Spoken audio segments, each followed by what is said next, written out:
welcome. I think this is episode one of a reboot of the Starting Pixel podcast. We had called it the Everything Virtual, but I've decided to just go back to basics and call it the Starting Pixel podcast because it makes a bit more sense. I think it was either that or I was going to name it "Why Would You Film It Any Other Way?" That was the other solution. Because it was a thing that I used to say to everyone. Well, why would you film I mean, it any other way? that's a bold statement, but I agree with it. Right. I mean, it's like, but that was my naivety when I got into it. Really, it was like, well, yeah, but why would you anyway? So welcome, yeah, episode one. So we got Ross Floyd with us today. He's going to be telling us loads of interesting stuff. Hey, kick off first of all. Tell us a bit about who Ross is, where you come from, where you born, all that kind of stuff. Way back in the very beginning. Is that where we're starting on Yeah, this yeah, one? yeah. I am born and raised in the city of Chicago, Illinois. Actually, I'm still here. Went away for university for a little while and came back. And my background traditionally is in photography and filmmaking, but recently moving into virtual production. I'm photographer, director, producer. Pretty small market here, so sometimes I'm a virtual production supervisor, but a lot of times I act as a consultant more and more. And I don't know if I covered all those bases or where we're going here.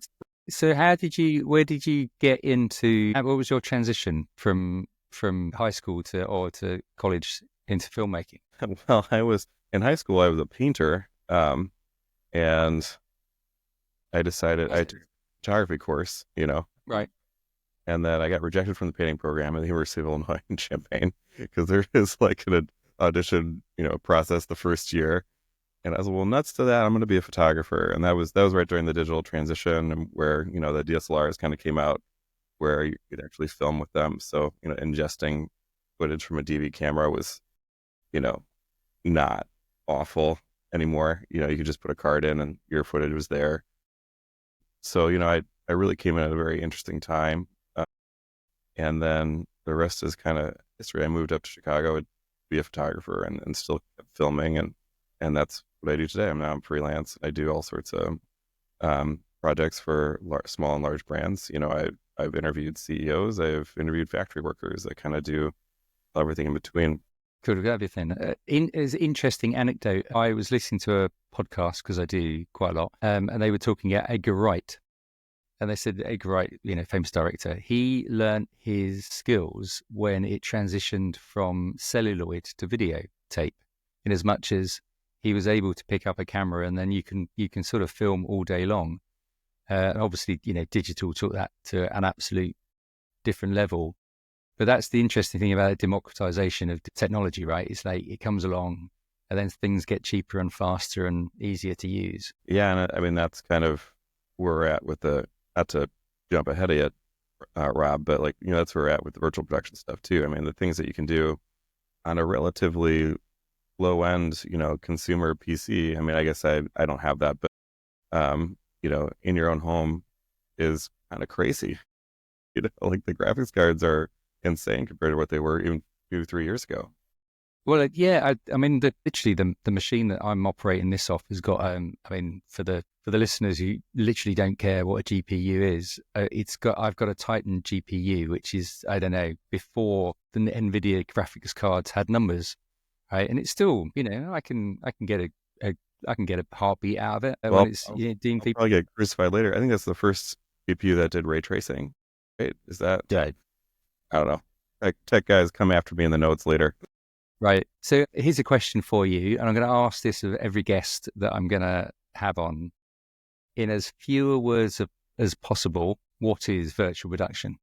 See, that's kind of a trick question there, Rob. I mean, because a few years ago, I would say, my definition was virtual production is the use of camera tracking, 3D environments, and LED walls to simulate photorealistic worlds in real time. That's pretty much it, but now it's such a big umbrella.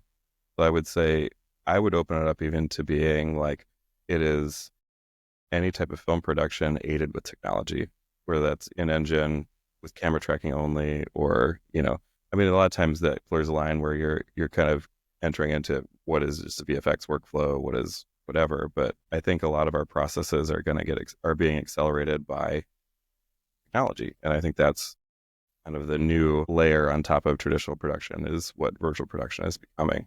Whether that's Yeah, and it's less linear, I guess, is the other interesting thing about about it, right? Is that it was very linear. Is a pipeline, and it was called a pipeline for a reason, right? It was a pipe that one sort of went from A to B, and this sort of the technology is now allowing you to have so many different choices. It's actually one of the things about starting Pixel I've been thinking about recently is actually it's more about, as you said, I'm trying to think of the right terminology, but it's in my head. It's new technology for filmmaking. right. When I was in college, it was new media was the Right, umbrella that it was under, and that was before all the advances we have now, obviously. But you know, I don't know what we call it anymore. right, yeah. I was talking to myself like I do a lot, saying exactly the same thing. I mean, new media is just media now, and then you have legacy media, and it's like, okay, do I just put new in front of that? I don't know. Anyway, so great answer. That's pretty cool. What else was I was going to ask you a couple more questions actually. I can't remember where they are now. Yeah. Here's a good one. When was your first aha moment when you thought, hold on a minute, what is this virtual production? Why is this? I had a few. I had a colleague working on something in LA in about 2019. Happened to be one of the founders of Lex Machina. It was Zach Alexander, and he invited me out to their stage in LA. And he's like, "Hey, you should really you're into this, content creation stuff. Like maybe you should come out and take a look at our little test stage." And I was like, Right. "Oh, that sounds cool," and my, you know, and I stepped down there and I was like, "Oh, this is this is big." There's actually like a pretty cool picture of me with a big Alexa 65 because that's what they had on their test stage at that time, and like grin ear to ear. And I'm like, "This is a no brainer." And it's taken a considerable amount of time and effort. Was it 7 years now? 2019, 6 years. To where I primarily work in advertising and advertising and communications. Essentially, that's what I work in. I'm not really a traditional film guy. I would love to be. That sounds great. It's taken a while to get that community to start recognizing its ability and power to become like a content creation monster. This year's been very exciting because we're actually talking more and more about those things. But that was the first time just seeing it. I think a lot of people see the stages online or they see, the behind the scenes of The Mandalorian or any other productions that's used it. My background is like an homage to Westworld because I love that the application of that of virtual production. That series is crazy. It's really cool. But I think there's a difference between knowing about it, knowing how it works, and then actually like seeing it and experiencing it. I mean, there's a reason why they have all these interviews over and over again with these actors. They're like, yeah, it's really cool. You feel like you're there and react to stuff, So it's that was number one. And then like recently, I'm starting to see a broader picture where, at least for my clients, they're more product based. It becomes a Swiss Army knife for everything. I mean, if my example I was giving people before this was like the Lego production ability. So they use like Unreal Engine for their video games. They use it for their full length feature movies. They use it for a lot of their advertising things. But I have a lot of clients that deal with product, and the conversations I'm in now are like, oh, we could use this for our little AR preview this object in your house. We could use it for virtual production for our content creation and social media and advertising stuff. We can use this for our online configurator. We can use this for like any number of different applications. Oh, like, a lot of them are furniture companies. So our like downloadable files, it's this, we can make all of our 3D assets and then optimize them for all these different channels and then move that into different use cases. They kind of save money. Maybe it's one in, one out, but like it is becoming this kind of nexus for all types of content creation, and that's kind of Yeah, a cool yeah, thing to see happen, right? yeah. What the interesting, I suppose, it's the benefit for the advertisers is that I mean, short form it really leans into as well, right? I mean, there's no film, even though most films that hit the cinema has some level of virtual production, whether that's using camera tracking with a green screen or whether it's LED, but they're trying, I guess, also trying to replicate the real world, whereas advertising can be a lot more creative. Is like that's the one thing. It can be completely stylized and off the wall, and it's short form, so it's they're just aiming for 90 seconds, maybe 270 for a really long ad if they really want to, and the ability to be able to just localize the background as well, right? That's a brilliant opportunity, being able to push a button and have German signage, and then the next button you push and it's French, and you just rinse and repeat what you want to do, and it's all in camera. Yeah, one of my colleagues at one of the major kind of ad agencies, I won't share his name just because I don't have permission to, but like one of the things that he was showing me was another localization thing where you have, let's say it's a drug commercial, and you have an old man sipping tea by a window. If you just have your apartment built set and then your window, you can change that window by looking over. It's Paris, it's Germany, Japan, it's Midwestern America, whatever, and that's a new thing. Or even if you swap out your old person or talent every time you switch that over, that's more content, or that's more ways to do that. Or even just reskinning or applying colors to material for flavor or another thing. Like that is just a way to reuse those assets and do things really quickly in the day. And you have a dozen shots instead of two, so like, I think that's kind of where this stuff is going but that strategy, people have to kind of catch up with how to apply that strategy to justify the cost, right? Yeah, it might cost more or a little more, but you get more out of that content producing ability from the shoot day. Do you find it's a Swiss Army knife, one of those massive Swiss Army knives? The ones that you see under the counter to show off, and it's got like 1,000 tools, right?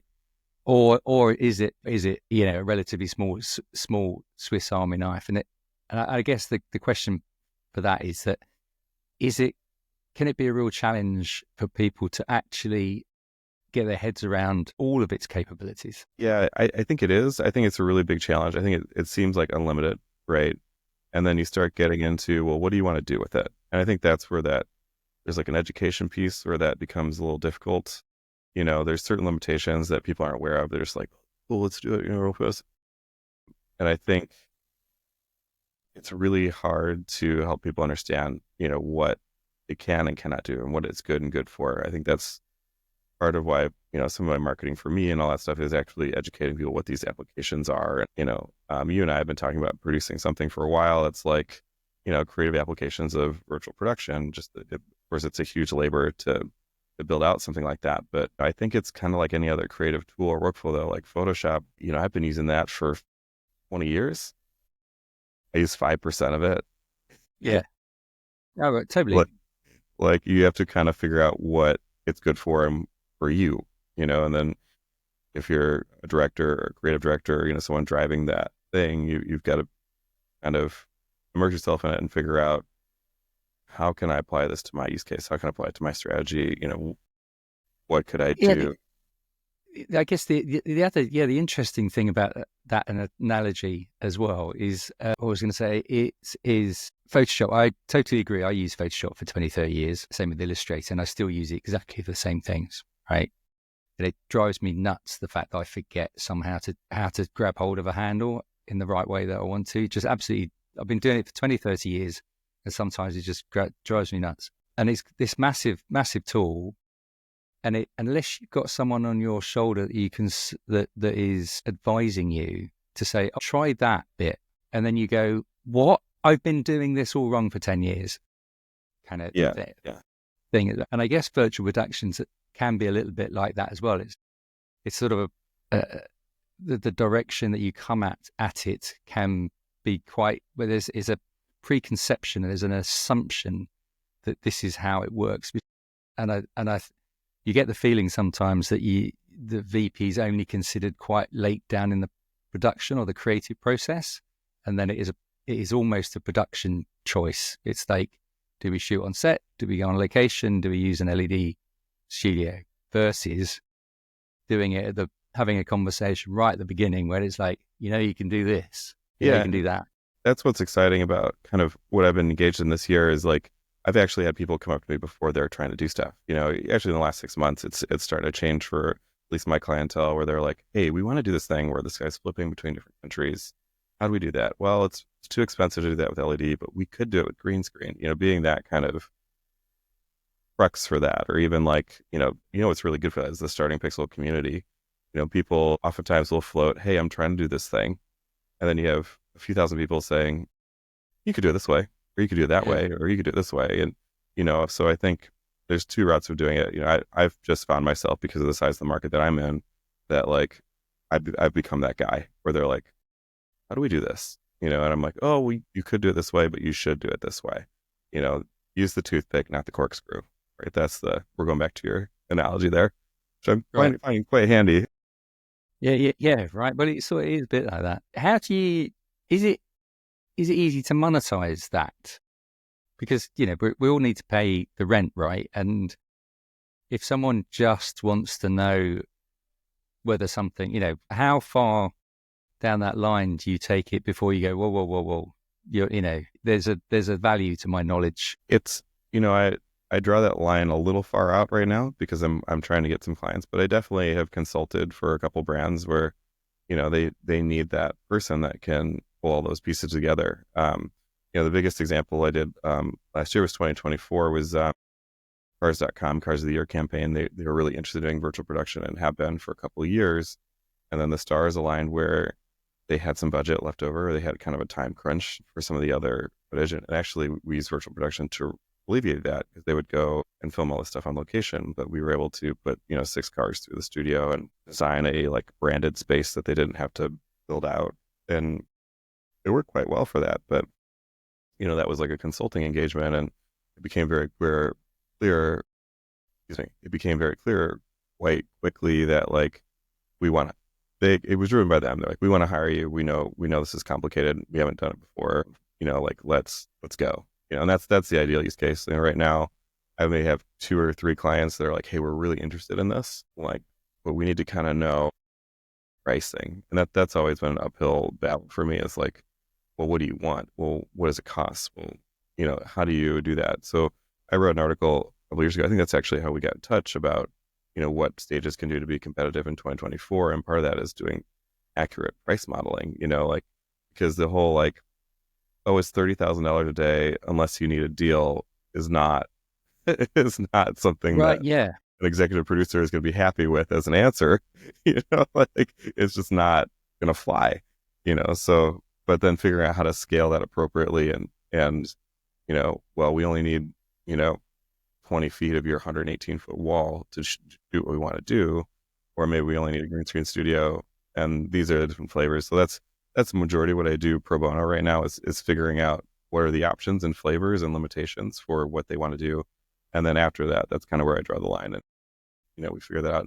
And as I do more of those, I have a database built up of what the costs are for things, and then I can do that quicker, and then we get into that consulting engagement, and they're like, yeah, that's in our range. We've got enough money to do that, or that helps us advance our timeline in a certain way. Or Yeah. It's hard when I've sort of costed things up. It's really difficult to respond against the traditional brief that you get, really, because you're having to second guess so much about the size of the volume's going to be, whether or not you need to use a LED wall or a green screen, and the complexities of what's it for, what you're going to be using it for, how what's the type of action. I was talking to someone the other day about speed of movement, because obviously it's harder to get that in camera with the green screen if you're trying to do it in camera VFX as well. A little thing like that can then go say, oh well, hold on, you didn't mention that when I was telling you, kind of thing. Right. That put another 0 at the other end. Yeah, right. Which is hard to pill. They're like that's where it gets hairy. Is like you change one thing and it adds another. Oh, you want motion control? That's another $2,000 a day. Yeah. Or oh, this requires motion control, or this is high speed, or it's a whole different animal. It just has a lot more different caveats, which requires guidance from people like you and me, and people in our community to kind of walk people through that. Yeah. And I guess that's typical adoption curve as well, right? I mean, there's no different to a lot of other tech that's been introduced to a lot of other industries, is that people need to get experience and then try to find the people to talk to and the consultants who sort of know as well. You know, there's no such thing as an expert in this game at the moment, because if you say Yeah, you're an and expert, I you think know, the other advantage that's really been quite interesting is that with that new complexity, there comes new tools to kind of help people deal with that stuff. So like the pre-visualization thing is really big for me. Even like some stuff I'm working on this week where a client has given me a mood board, right? And they have these kind of tall ceiling things. And, you know, one of the things that I ask a lot of the stages I work with are for end display configurations.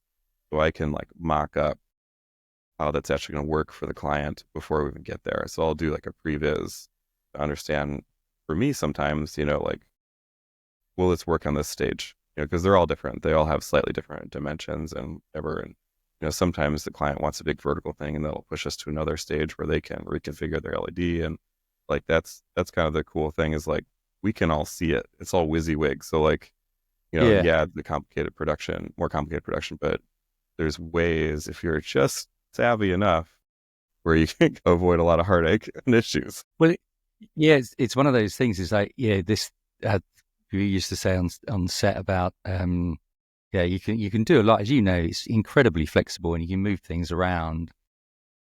But a simple camera movement might require you a setup of 4 hours. Whereas if you can then feed back to the director that actually, if you do it this way and maybe just tweak it a little bit, we can have it up and running in 10.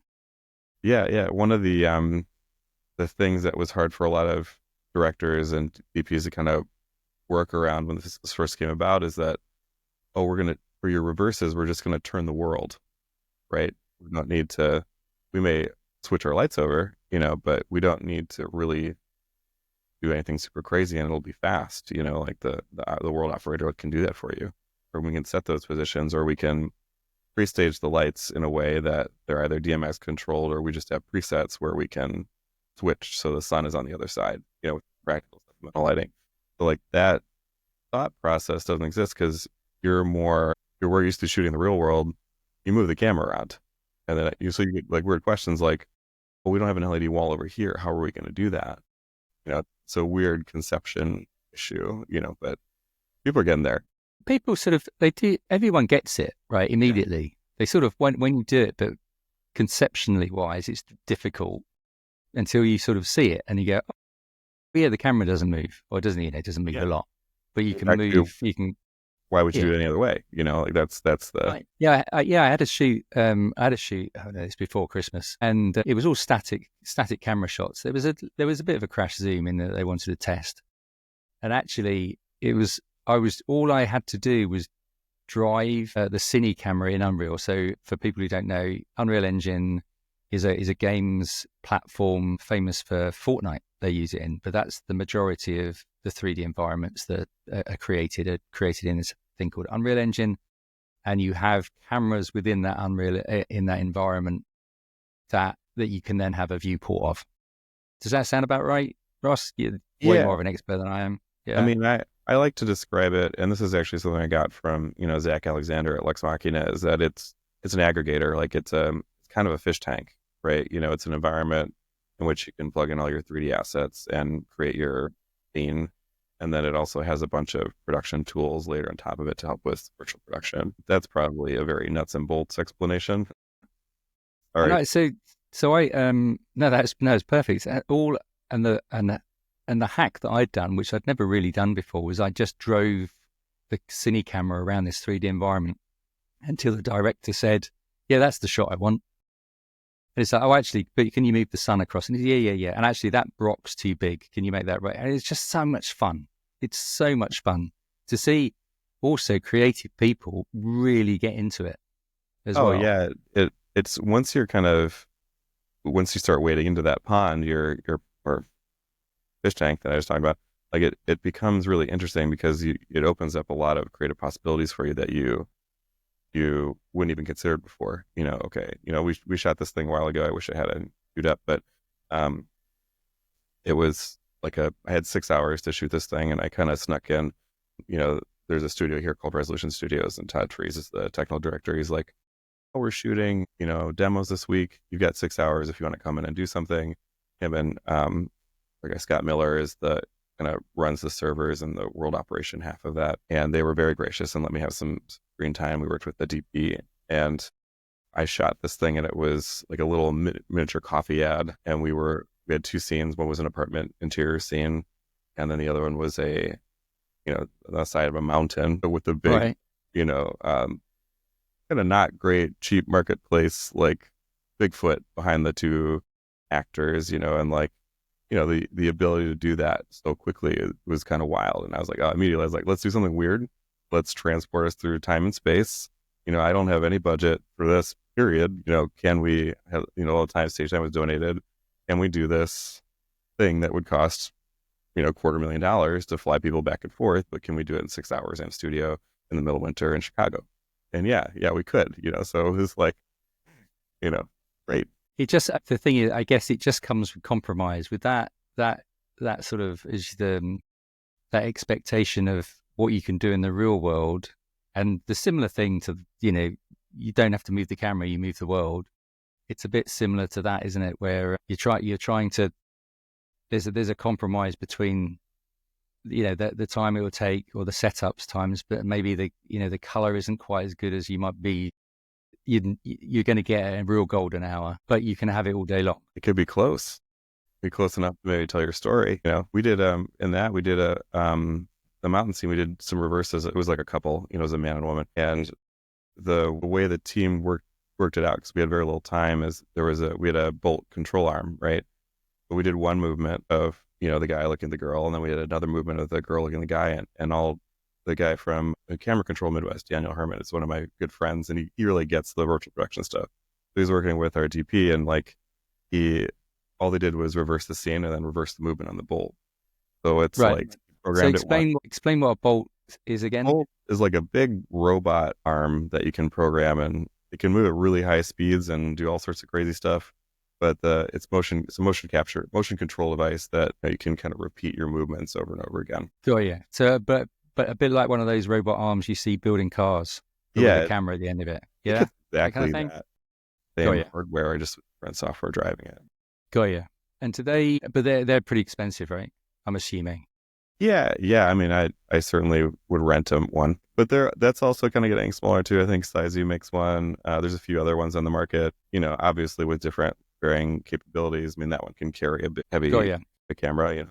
I've seen some amazing drinks advertising with it, actually. So I think Jim Beam, or what's the other one? I don't think whiskey. What's the other one with the black label? Oh, Johnny Walker.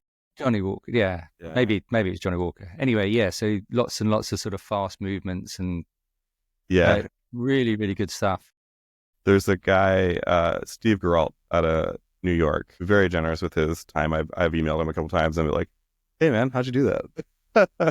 Has been doing some like interesting high speed, near real time workflow where they'll like record the movements at a high speed in Unreal and then play them back at high speed on panels. But I think they have like a GPU per LED panel or something. Like, wow, it's a crazy setup to even figure out how to do that. But he's been doing high speed beverage kind of virtual production stuff. He's wild.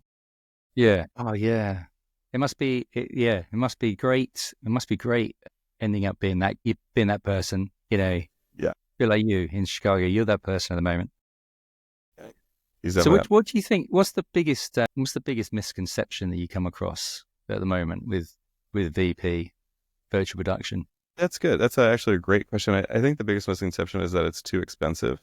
I think you and I have a lot of discussions about this where, it is, it's not cheap, but, it is scalable. There's a lot of ways to kind of crack that nut, whether it's, the LED is usually the biggest expense from that.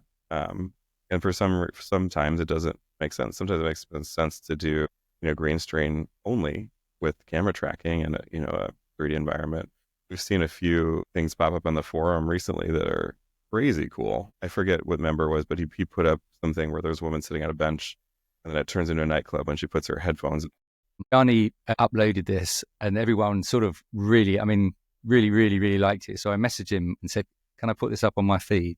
I put it up and just in the thinking that it will get a couple of 100 likes, 18,000 impressions Holy later. smokes. Yeah. So it's sort of really, really picked up. So he's going to come on hopefully in a couple of weeks' time and talk us through it, which will be really exciting as well. Can't wait to see Yeah. that So conversation, um, it's just really well executed, and it really kind of shows. I mean, it's lighting, it's still lighting. You're still lighting things. It's not, not plug in Unreal Engine and forget about it. And it took a really strong idea and a really good application of it. So I think, again, it's that you're looking at this big Swiss Army knife that is 1,000 things, but he had an idea he wanted to execute, and he picked whatever knives worked for him. So yeah, and really simple. The interesting thing, I don't know how old he is actually, and I hope he's really, really young, because I hope he's virtual production native, in as much as this is how I know filmmaking is. He gets how to operate the Swiss Army knife without legacy, to put you to tie you down as well. But no, amazing, and you can see by the studio that they've shot in. It's not a perfect green screen by any stretch of the imagination, right? But it's a bench. It's a bench and a green screen, a basic green screen studio, and it does, it does a great job. And an idea and a heap load of creativity. I think that's I guess that's the second thing I think is the big misconception right now, is that, oh, it's just a green, like, I kind of hate when people are saying, oh, it's just a green screen replacement. Oh, it's just a, background tool, because it's so much, it can be so much more with the right idea and creativity and application. It's a storytelling tool. It's a workflow. Yeah, and so it's a workflow, right? And that makes it incredibly efficient. And it's like, I was trying to think about it the other day. It's like any tool. The artist needs to learn how to use it. A painter will use a paintbrush, give that person a piece of charcoal. They're going to be as good an artist as they were, but they've still got to learn how the finesse of that works as well. So I'm sort of super excited for him, for sure, because that's really sort of done some really, really good awareness around it as well, which is really, really exciting for him.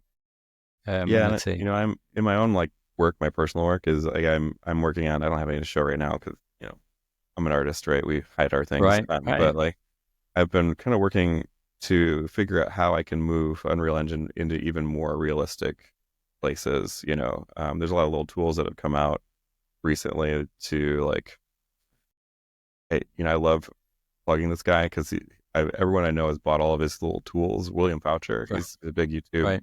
Unreal Engine guy. He's just Easy Snow and Easy Rain, I think was the last one he did. But how do we take Unreal Engine cinematics and push them even further into the VFX world and even more realistic? And I mean, there's been a drive to realism for a long time, but it's not seemed to get in crazy new heights with vibe and all that stuff. So how do we add that little extra layer of smoke or fog or clouds to make that airplane look like it's really flying through the sky? Yeah.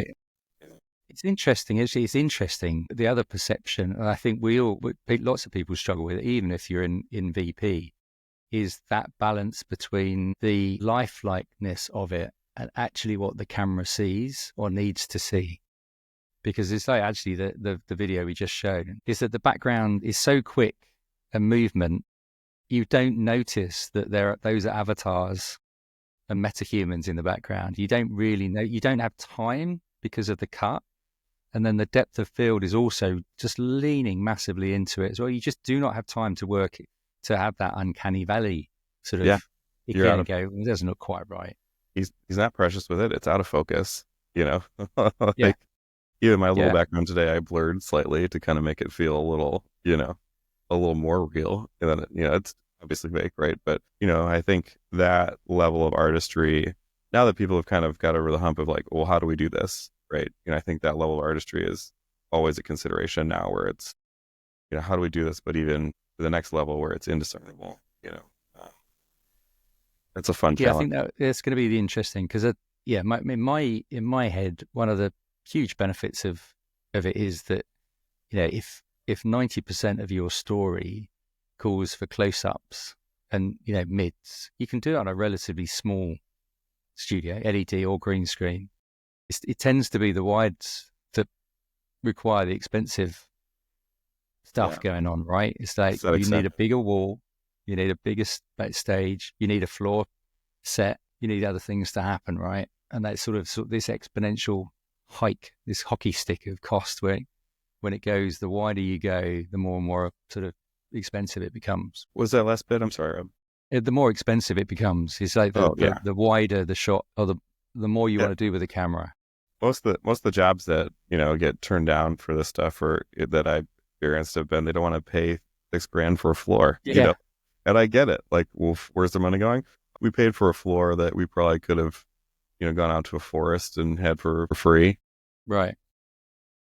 You know, but I'm seeing more ways around that. People are, even some of the demos that done on like the Airy stage, they had this kind of tray with wheels, and that covered most of what they needed to do, and they put all their foresty stuff in there. And so there's people are thinking about it in kind of innovative ways. Like, the key for this year and beyond is like, how do you build and name your services, from like, what does it cost to shoot a car on a stage versus a scene with a table? What does it cost for this sort of thing? Like, I think that's where the future really is how do we serve people faster, and how do I build pipelines and things that are accelerated enough to meet the needs of my ad customers that don't have 6 months to a year to plan their thing out. They want everything yesterday, which is understandable because that's the speed that media works at. I'm not complaining, but actually kind of what I like about it. If I don't like the project, or the project is really difficult, it's over before I know it. So it's not, I think, and that's a neat challenge for me.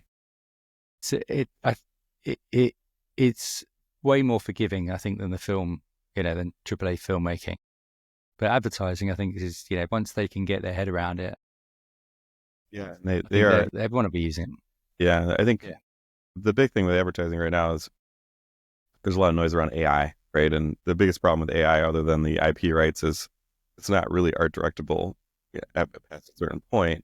You still have to build things in a traditional manner, but virtual production kind of gets crowded out of that. So you have this thing that opens the world to tremendous possibilities. It's actually licensable and art directable. It's not cheap, but it's not as expensive as a lawsuit for, using AI in something that you shouldn't have. Every time we've seen it, like an advancement in technology, though, you see that happening. That kind of low level part of the market goes away, right? So even like you look at e-commerce photography in the last 10 years, right? The advent of the DSLR, like that, used to do 3 shots a day for the Sears catalog, and it was $3,000 a shot in the 80s. Like, that was one of my mentors would tell me that, and he's like, it just doesn't exist anymore. And now you're doing 100 shots a day on figure, and you're cycling people through, and you're paying someone an annual salary for it. So it's a different shift, but it's opened up all these other newer things, that you look at. This is just like my world. When the film digital transition happened, film processors went out of business in the town that I was in, and that was really hard for them. I think the big thing about AI that has people worried is that it's poised to do it on a massive scale in a lot of different industries, and very, very quickly. Even that whole film thing, you kind of saw it happening over a course of several years or half a decade, and some people were able to pivot to printing and doing other things too, but it just so fast. So thank you very much, Ross. Let's go. We'll get you on again. Well, I'm honored to be your first guest, and I look forward to always a fan of your work, a fan of what you're doing with Starting Pixel. I'm excited to see always a pleasure. Never a chore, my friend. Never a chore. Good to see you. All right, man. I'll see you soon. Take care. Cheers.